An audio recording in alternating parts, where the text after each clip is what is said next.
तो साथियों, हम ये पहुंच चुके हैं मदन महल, जबलपुर के मदन महल पर। और ये जो महल है विशाल ग्रेनाइट के पहाड़ियों के चोटी पर स्थित है। इस महल परिसर में कई भवन निर्मित हैं, जिनमें से प्रमुख पहले एक विशाल शिलाखंड पर स्थित है। और आगे हम अभी जाएंगे तो आपको दिखाएंगे आगे का दृश्य। और मदन महल के नाम से वो विख्यात महल है, जिसका निर्माण गौंड वंशी शासक संग्राम शाह के द्वारा करवाया गया था। और अभी आप जो महल देखेंगे वो माना जाता है कि इनका संबंध रानी दुर्गावती व उनके पुत्र वीर नारायण से भी संबंधित रहा है। और ये जो महल आप देखेंगे, ये महल मुख्य रूप से सुरक्षा चौकी के रूप में उस समय के गौंड वंशी शासकों के द्वारा किया जाता था।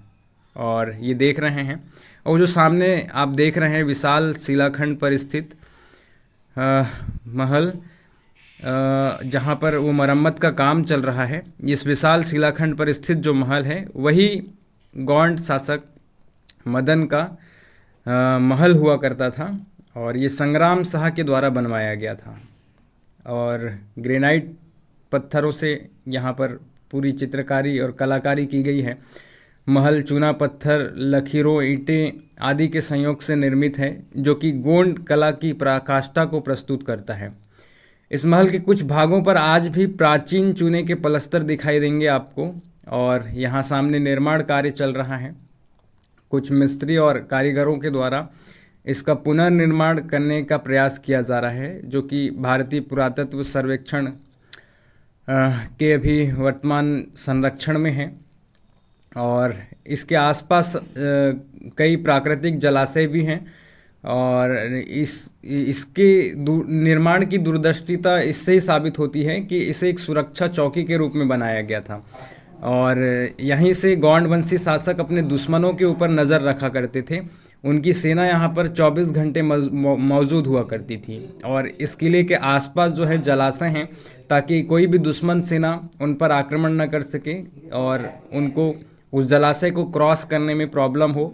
इस दूरदृष्टि को देखकर इस किले का निर्माण गौंड वंशी शासकों ने करवाया था।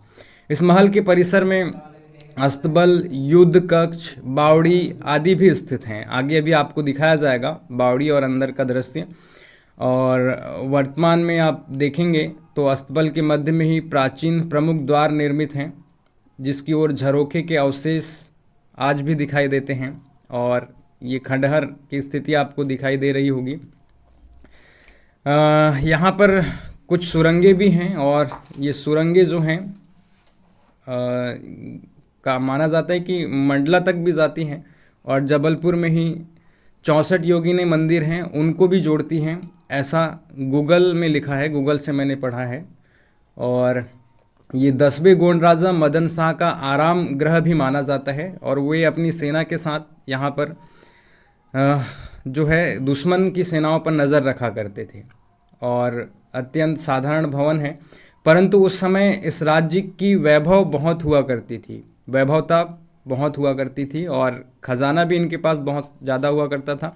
और ये मुग़लों के समकालीन हुआ करते थे। और आपको पता है कि मुग़लों ने भारत में कई बार आक्रमण किया था लूटने की वजह से। उसी लूट का शिकार ये मदन महल भी हुआ था। और यहाँ के खजाना मुग़ल शासकों ने लूटा था।